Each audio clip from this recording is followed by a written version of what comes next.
Olá pessoas, este é mais um vídeo meu aqui na internet e eu preciso avisar vocês de que eu estou indo para uma viagem amanhã. Eu estou inclusive sumido há alguns dias, hoje eu estou usando para gravar 2 vídeos, tá? Que vão ser os últimos vídeos que eu vou gravar aqui, sobre pautas frias que não tem data, né? Alguma coisa mais com curiosidades, com coisas interessantes que eu andei lendo. E então vocês não estranhem, tá? Caso, sei lá, o mundo estiver pegando fogo e eu estiver falando sobre, sei lá, o voo das borboletas. Hoje eu vou falar sobre o Humanzé, tá? Que seria, né, que em inglês eles falam do Human Z, seria um híbrido entre humanos e chimpanzés. Será que isso já aconteceu? Será que a gente tem evidências de que isso aconteceu? E isso é uma coisa que me perguntam muito, porque falam, se humanos e chimpanzés são tão próximos, se o DNA é tão próximo, por que que não acontecem híbridos? Que nem a espécie do cavalo e a espécie do burro que conseguem gerar híbridos. Então por que que a gente não ficou sabendo disso ainda? Bom, vamos falar sobre isso. E antes de mais nada, o Igor está com uma promoção na Doppel, tá? Doppel camisetas de cunho científico, né? Como vocês já estão carecas de saber aqui no meu canal. Essa daqui é do Jurassic Park. Tem uma do Jurassic Park normal e tem uma com a minha cara também, tá? Que tá lavando, então eu não consegui pegar. A promoção agora são as canecas. A gente tem canecas finalmente, né? Muita gente tem cobrado caneca por muito tempo aqui na lojinha do Pirula. E as canecas agora existem, elas estão todas com caras de cientistas, são os mesmos desenhos das almofadinhas, né, que você também pode comprar na Doppel. E você tem a promoção agora, que são, você leva 3 camisetas e ganha 2 canecas, tá? Você ganha de presente as canecas, você coloca 3 camisetas na gôndola, 2 canecas na gôndola, e na hora que você for pagar, o preço das canecas já é descontado e você ganha de presente. Então eu espero que vocês gostem das canecas, tá? Que eu achei uma ideia muito legal, tem inclusive algumas das estampas aqui da loja do Pirula, e o Igor está ajudando algumas instituições de caridade com uma parcela da grana, né, que vocês dão para ele, né? Você pode até escolher qual instituição de caridade você quer ajudar. E, obviamente, tem uma também que ele ajuda bastante, que é a instituição Pirula, né? Quando você compra uma camiseta da DOP, você me ajuda um pouquinho aqui no canal, beleza? Então é isso, vamos falar agora sobre o Human Z, né? Sobre o Humanzé. E eu queria começar contando a história do Oliver, que é uma criatura muito simpática, e essa é uma história que eu contava junto com o Yuri nos nossos primeiros cursos de evolução, ainda presenciais, né? Porque ela é muito interessante, é uma história triste até, né? Tem um lado trágico dela, que é justamente o fato do Oliver ter, enfim, sido exposto de uma maneira como se fosse um circo bizarro, né? Um circo dos horrores. E depois me surpreendeu muito quando eu li aquele livro do Richard Dawkins, A Incrível História da Evolução, A Maravilhosa História da Evolução, né? Que em inglês é The Tale of Evolution, se não me engano, que é aquele livro com a capa vermelha, em que ele, justamente no capítulo que ele vai falar sobre a evolução dos hominídeos, ele comenta sobre o caso do Oliver. Eu fiquei muito surpreso de saber que eu e o Richard Dawkins tínhamos ideias parecidas sobre recursos didáticos. Isso é uma coisa muito legal. Não estou, obviamente, dizendo que o Richard Dawkins plagiou a gente, porque ele não tinha como saber, mas foi uma convergência de ideias bem interessante. Pois bem, quem é o Oliver? Bom, o Oliver nasceu no Congo, ou pelo menos ele foi comprado lá no Congo, em 1970, pelo casal Frank e Janet Berger. Eles começaram a usar chimpanzés e a treinar esses chimpanzés para fazer propagandas comerciais, etc., né? Usar eles nessa parte do mercado. E eles perceberam que o Oliver era um macaco bastante diferente, porque ele andava em pé, ele tinha o rosto mais claro, né? E assim, a cabeça dele tinha um formato diferente, as orelhas eram mais para cima. Esse lance de ter o rosto mais claro é bastante comum em chimpanzés mais jovens, né?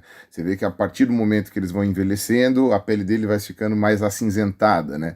Mas chimpanzés mais jovens, adolescentes e eventualmente alguns chimpanzés adultos continuam com o rosto mais claro, com a pele clara. Só que, no caso do Oliver, era meio estranho, era uma palidez esquisita e ele andava em pé.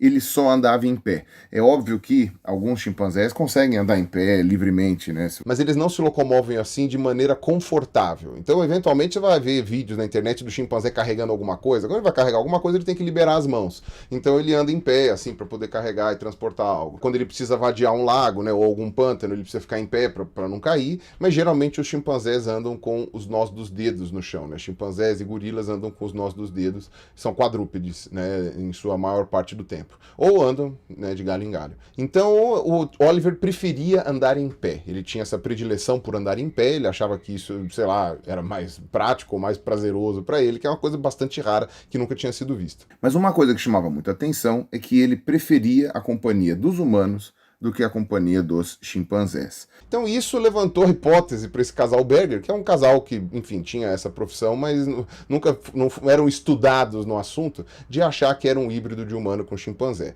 né? Então alguém lá na África teria carcado uma chimpanzé fêmea, né? Ou, enfim, alguma mulher tenha sido pega por um chimpanzé macho e tendo gerado ali uma prole misturada ali, né? Um híbrido. E aí o que acontece? O Oliver, ele acabou ganhando muita atenção da mídia, porque essa história de que ele seria um possível híbrido de humano com chimpanzé ficou, enfim, bastante na boca do povo, e a galera queria ver o Oliver, queria saber como ele era. O pessoal fez várias filmagens do Oliver, vocês vão ver aí, eu vou passar várias delas que existem, ainda que muitas estejam com uma qualidade duvidosa, por causa da época, né, nos anos 70, e sempre reportando as mesmas coisas. O Oliver preferia a companhia dos seres humanos, ele não gostava de ficar com outros chimpanzés, ele não se dava bem com outros chimpanzés, e sempre andando em pé.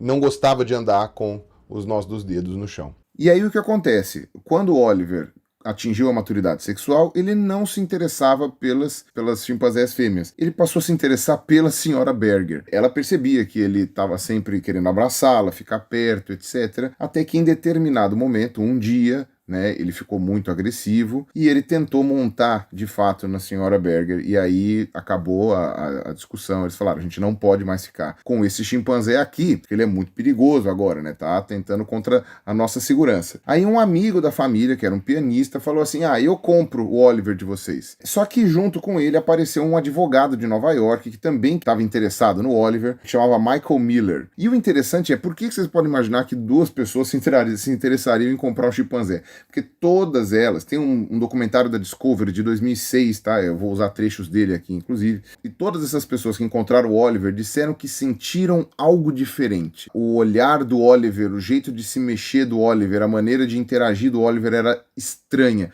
era diferente, era algo humano demais. E por isso esse encanto, esse fascínio por ele, etc. O Michael Miller acabou sendo acusado de de explorar o Oliver, né? De explorar ele midiaticamente, porque ele aceitou um acordo para levar ele para o Japão, em que foi feito um circo em volta do Oliver, uma coisa até bastante ridícula. Enfim, uma coisa daqueles programas bem sensacionalistas. Os japoneses também fizeram uma análise da estrutura óssea do Oliver, né, dizendo que ele pisava com os pés mais para dentro do que um chimpanzé quando andava ereto, indicando que talvez ele realmente tivesse uma diferença ali nas articulações e tal.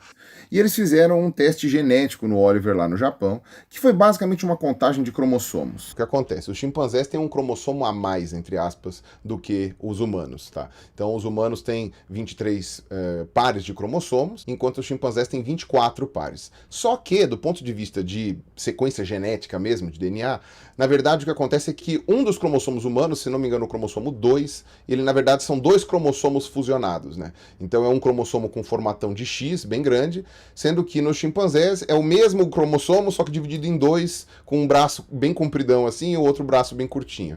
Se você fizer o sequenciamento genético do nosso cromossomo 2, você vê inclusive os dois centrômeros, né? Aquelas duas áreas onde se encontra o X dos braços do cromossomo, mostrando que é indubitável, assim, não há questionamentos de que nós temos, então, dois cromossomos fusionados no nosso cromossomo 2, se não me engano é o 2, e os chimpanzés têm isso quebrado no meio. E os japoneses, na época, chegaram e falaram que o Oliver tinha 47 cromossomos em algumas células, não em todas, em algumas, indicando que ele estaria, a meio caminho entre o humano e o chimpanzé, o que não faz nenhum sentido, na verdade, porque significaria que ele teria um cromossomo não homólogo, enfim, uma coisa meio bizarra, se fosse o caso. O Michael Miller voltou depois, né, ele disse se arrepender de ter feito tudo isso daí com o Oliver no Japão. Ele também negou todas essas acusações de exploração do bicho, porque ele falou assim: eu mais gastei dinheiro do que ganhei, não tive nenhum lucro com esse tipo de atividade. E aí, quando ele não tinha mais condições de ficar com o Oliver, ele doou o Oliver para um tipo de zoológico chamado Enchanted Village, que ficava lá na Califórnia, se não me engano, onde ele conhecia o dono e tal, e ele tinha certeza de que ele seria bem tratado. O problema é que este zoológico, safari, sei lá o que, ele fechou pouquíssimo tempo depois, e aí o Oliver foi sendo passado de dono para dono, de santuário, de zoológico, etc., de um para o outro, e eles sempre iam fechando, iam mudando de dono, alguma coisa assim, até que em determinado momento o Oliver sumiu. Até que aquele pianista, que era amigo da família Berger, que tinha se oferecido para comprar o Oliver pela primeira vez, né, ficou encafifado e pensando, onde é que será que foi esse chimpanzé? Né, ele tinha aquela obsessão por esse chimpanzé e ficou procurando ele vários anos, né? Até que em 98 ele descobriu onde ele estava. O Oliver tinha estado desde 89 em uma daquelas empresas que são terceirizadas para empresas de cosméticos, né, que fazem testes em animais, chamado Berkshire Corporation, né, ou seja, ele ficou 9 anos ali e nunca foi usado para teste nenhum, ele nunca foi usado como cobaia. Porém, ele ficou confinado numa gaiola muito pequenininha, que limitava muito os movimentos dele, e aí esse pianista conseguiu entrar em contato com uma reserva, com um santuário de primatas chamada Primarily Primates. E esse santuário de primatas, junto com essa companhia aí de testes em animais, conseguiram fazer um acordo e 11 chimpanzés, entre eles o Oliver, foram doados para esse santuário. E é muito emocionante ver a cena do Oliver saindo de volta para a vida ao ar livre, né? Porque ele já sai andando. Ou seja, apesar da movimentação limitada que ele teve por 9 anos, de ter desenvolvido sérias atrofias musculares, ele ainda tinha condições de ficar em pé. Muitas pessoas perguntaram como é que podia ter certeza de que era o mesmo Oliver, porque eventualmente chimpanzés que fiquem confinados em ambientes muito apertados, em laboratórios, etc., como eles não podem deitar, eles são obrigados a ficar em pé a maior parte do tempo. Então, eventualmente, não é comum, mas já aconteceu, né? Já há casos relatados de chimpanzés que saem desses ambientes confinados e acabam andando só em pé por causa dessas atrofias musculares que eles sofreram, que dificulta eles andarem com os nós dos dedos, que seria a movimentação mais natural deles. Mas algumas características indicavam que era o Oliver. O rosto dele já estava mais escuro, né? Mas como acontece, como eu falei, com os chimpanzés, mas ele tinha um dos olhos esquisito, né? Ele tinha o olho direito, se não me engano, meio saltado para fora, meio vesgo, com a esclerótica branca, né? Que é uma coisa que deixa ele mais humano ainda. E também o formato da boca, o formato da orelha, tal. O pessoal meio que cruzou os dados e falou, não, esse aqui é o Oliver. E a partir de 98 ele viveu nesse santuário, ele, como sempre, nunca se deu bem com outros chimpanzés, então ele foi mantido em isolamento para não ficar completamente sozinho. Teve uma fêmea de chimpanzé que ele tolerava a presença, inclusive gostava dela. Obviamente que não tiveram nenhum intercurso sexual, né, porque o Oliver não se interessava. E ela servia meio que como enfermeira dele, porque ele foi ficando com traços de demência, foi ficando muito velho, né, perdeu os dentes, enfim, toda aquela coisa, né. E aí o Oliver viveu uma vida tranquila, né, uma merecida paz, um merecido descanso depois de uma vida tão sofrida que ele teve, né? E um astro, né? Afinal de contas, é um astro.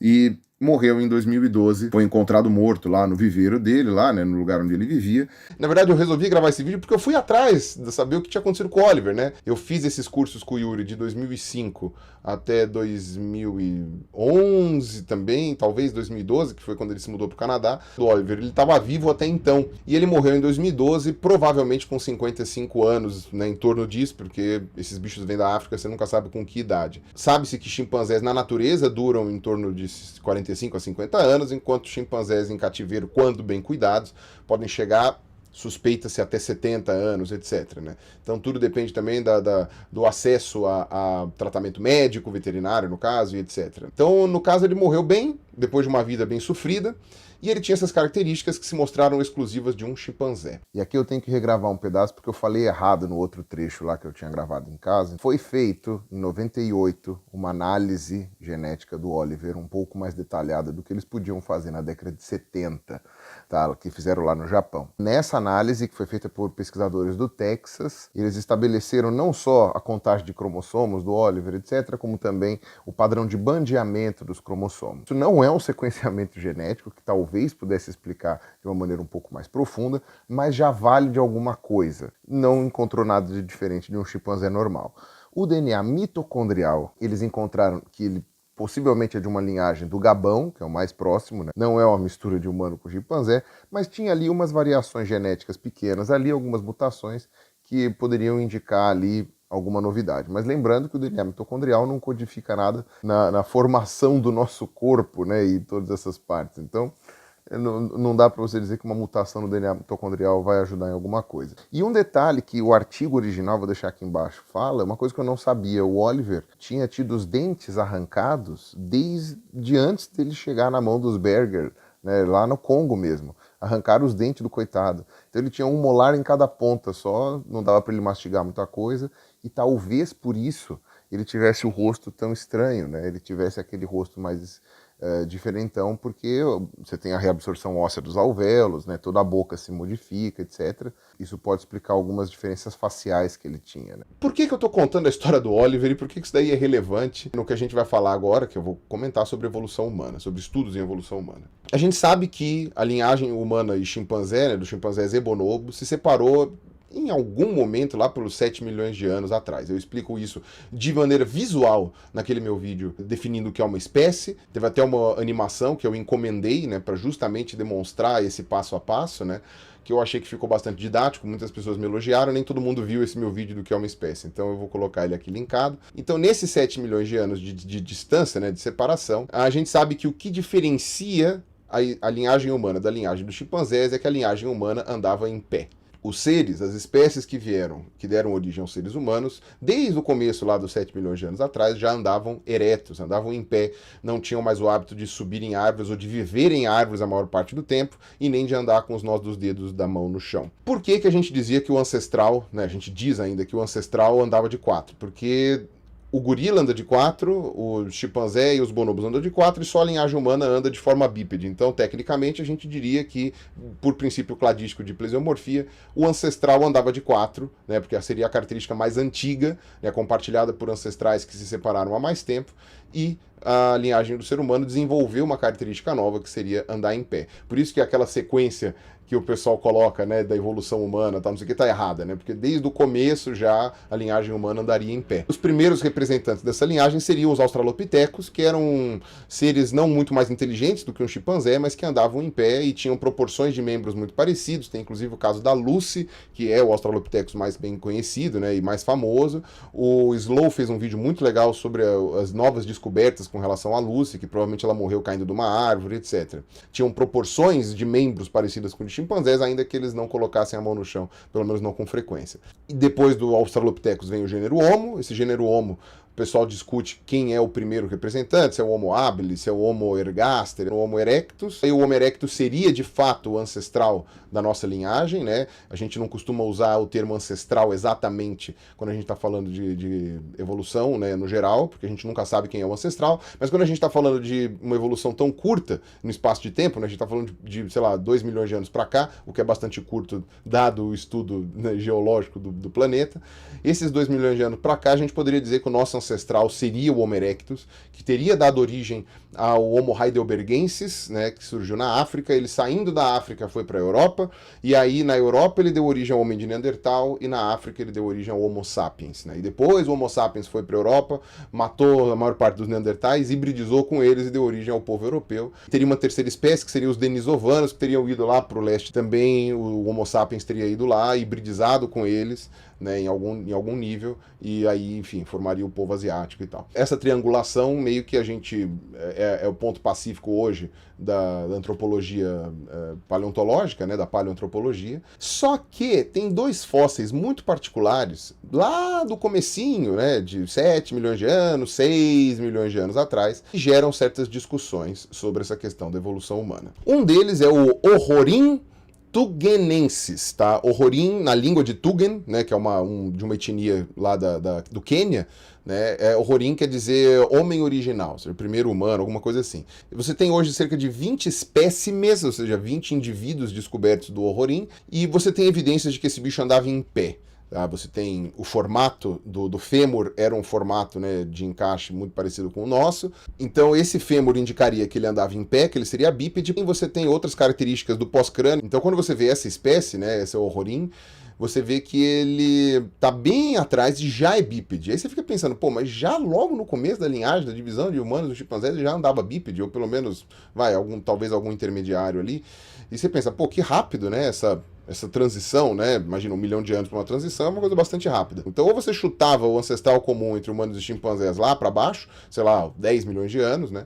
Ou então você supunha que a evolução do ser humano, né, no caso da linhagem humana, foi muito mais rápida do que se pensava. E o Orrorin foi descoberto no Quênia no ano 2000, mais ou menos. 2 anos depois, os cientistas descobriram no Chad um indivíduo, né, uma espécie de hominídeo, que foi apelidada carinhosamente de Toumai, né, ou Tomé, não sei como que se pronunciaria isso, que significa esperança de vida, e que ganhou o nome oficial de Sahelanthropus tchadensis, né? Foi encontrado no Chad, que tem 7 milhões de anos, tá? Então ele está bem ali na divisão de um para o outro, né, dos chimpanzés para os humanos. Tem aqui a arcada supraciliar gigantesca, né, gigantesca, enorme, maior até do que a dos chimpanzés, inclusive, e a gente sabe que uma das características do Homo sapiens, né, e da linhagem humana foi perder cada vez mais essas cristas supraciliares, para elas ficarem cada vez mais curtas, né?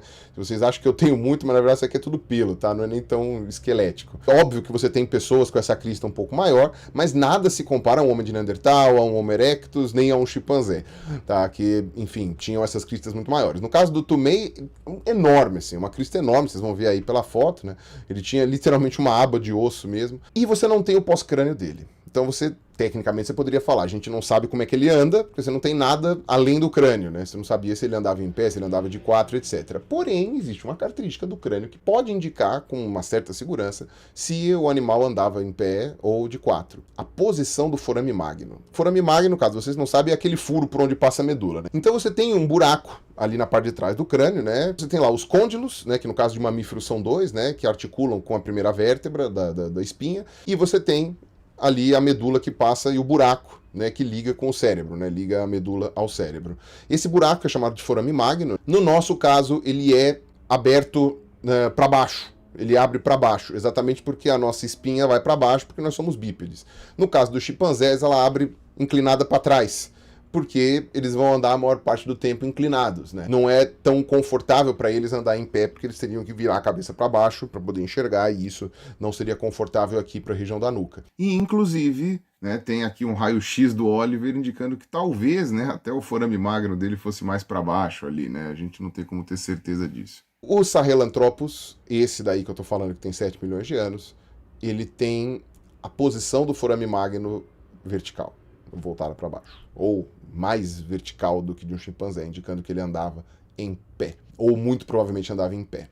Obviamente que só essa característica isolada talvez não indique muita coisa, porém, isso suscitou uma ideia muito interessante na academia, que eu, até onde eu sei, do que eu tenho lido, não tem ido muito para frente, de que a gente talvez esteja errado no que diz respeito ao ancestral entre humanos e chimpanzés. Não necessariamente tenha passado do estágio quadrúpede para o estágio bípede na linhagem humana. Pode ser que o bipedalismo tenha surgido antes, até na divisão, talvez da divisão de humanos e gorilas, ou depois. E quando chegou na linhagem do humano com o chimpanzé, os chimpanzés perderam o bipedalismo e viraram quadrúpedes secundariamente, enquanto a linhagem humana continuou, o que significaria que, na verdade, a gente fala que o ser humano, enfim, veio do macaco, entre aspas, mas poderia ser o contrário, né? O macaco veio do homem, entre aspas, né? Porque o ancestral seria mais parecido com o ser humano, no que diz respeito à locomoção, do que ao chimpanzé. É uma hipótese muito interessante, levantada por causa da descoberta desse Sahelanthropus aqui, e, enfim, já tinha sido elucubrada por um ou outro cientista fora da casinha no passado. Aparentemente não foi para frente ainda, mas ela explicaria uma coisa muito interessante. Por que a gente não tem fósseis, quer dizer, tem, mas muito poucos fósseis da linhagem dos chimpanzés. Você tem 7 milhões de anos que separam as duas linhagens. Por um lado, você tem um monte de fóssil humano, tal, né, da linhagem ali dos hominíneos, e do outro lado não tem nada. Meio estranho isso daí, né? Meio esquisito. Talvez porque tenham procurado menos? Não sei. Mas deveriam ter fósseis dessa linhagem. E porque a gente encontra poucos deles, é possível que a gente, na verdade, já tenha encontrado e não esteja reconhecendo eles, porque eles têm características que a gente associa à linhagem hominínea e não à linhagem dos chimpanzés, porque, na verdade, os ancestrais dos chimpanzés seriam bípedes. Então essa é uma ideia bastante interessante, ainda que ela não tenha ido para frente, então pode ser que seja apenas uma hipótese das muitas que serão descartadas, né, no futuro, como é bastante comum na ciência. O que isso tem a ver com o Oliver? Tem a ver porque talvez, do ponto de vista genético, não seja difícil um ser bípede.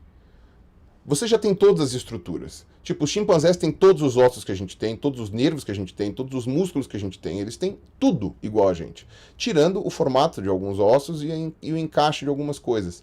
Talvez você precise de uma mudança extremamente rápida, que pode ser gerada em pouquíssimas gerações, e que deixe a linhagem bípede. Talvez isso seja muito mais rápido e ágil do que a gente pensa. Talvez isso seja muito mais simples de acontecer do que os cientistas poderiam presumir. E isso acaba fazendo com que o Oliver possa ser um desses exemplos. O Oliver pode poderia ter, talvez, né, uma mutação genética que fizesse com que ele andasse ereto com mais facilidade. O Oliver, no final da vida, teve artrite, então pode ser que isso seja devido a talvez, alguma condição patológica que ele tivesse, e por isso ele andasse em pé. Então talvez ele tivesse uma alteração genética, talvez esse fato dele andar em pé não seja meramente comportamental, aliás, eu acho pouco provável, e ele tivesse uma alteração genética que fizesse ele andar bípede. Quantas dessas alterações aconteceram no passado, em populações de primatas de grande porte, nossos ancestrais, que não poderiam ter dado origem à linhagem humana? Isso explicaria por que 7 milhões de anos atrás você já tem um bicho bípede ali, né? Então, talvez a separação da linhagem humana e chimpanzé possa ter sido realmente rápida. Isso quer dizer que o Oliver, o humanzé, que na verdade não era humanzé, não tinha hibridização nenhuma, talvez fosse um indivíduo mutante, com uma mutação, se não parecida, igual àquela que fez a nossa linhagem andar em pé. E a gente não tem como saber, porque na época ninguém fez o sequenciamento genético ponto a ponto, né, como a gente tem hoje, e ainda porque também a gente não tem muita certeza de quais são os genes que fazem a gente andar em pé ou não. Né? Mas talvez a gente encontrasse mais semelhanças entre o Oliver e a gente ali, se a gente fosse atrás, não fruto de hibridização, mas fruto de mutações parecidas com as que aconteceram na nossa linhagem no passado. E aí você vai se perguntar, mas Pirula, qual é a conclusão afinal de contas? Pode haver um híbrido entre humano e chimpanzé? Bom, a gente não sabe. Se isso já aconteceu, não sabemos. Se alguém tentou fazer isso do ponto de vista científico, não ficamos sabendo também se isso é viável ou não. É um tipo de bizarrice, digamos assim, que é provável que alguém já tenha tentado, e se isso tivesse sido concluído em algum lugar, a gente provavelmente já teria ficado sabendo. E aí você tem todas as implicações éticas envolvidas e tal, mas ainda que você desconsidere tudo isso, a possibilidade de gerar um híbrido, ela existe. Mas é a mesma coisa da lógica dos viajantes do futuro. Como a gente não viu nenhum deles por aí ainda, é muito pouco provável que alguém tenha conseguido fazer isso. E eu acho que a gente tem que render reverências e homenagens ao Oliver aí, que foi um bicho que sofreu muito durante a sua vida, infelizmente, mas que nos proporcionou talvez algumas reflexões sobre quem somos nós, como a gente apareceu por aqui, né? E talvez qual o nosso lugar na natureza, não é mesmo? Qual a nossa posição na natureza, uma vez que a gente tem primos tão próximos ainda, vivos. E a gente fazendo a vida deles talvez não tão agradáveis ou com a dignidade que eles mereceriam. Beleza? Então é isso aí. Muito obrigado a quem ouviu até aqui. Compre as camisetas para ganhar as canecas. Um abraço para vocês. Falou. Supposed to be a chimpanzee, it'll bit like you and me. He's Oliver, Oliver, Oliver, Oliver, the human bee. He's not a monkey or a human being.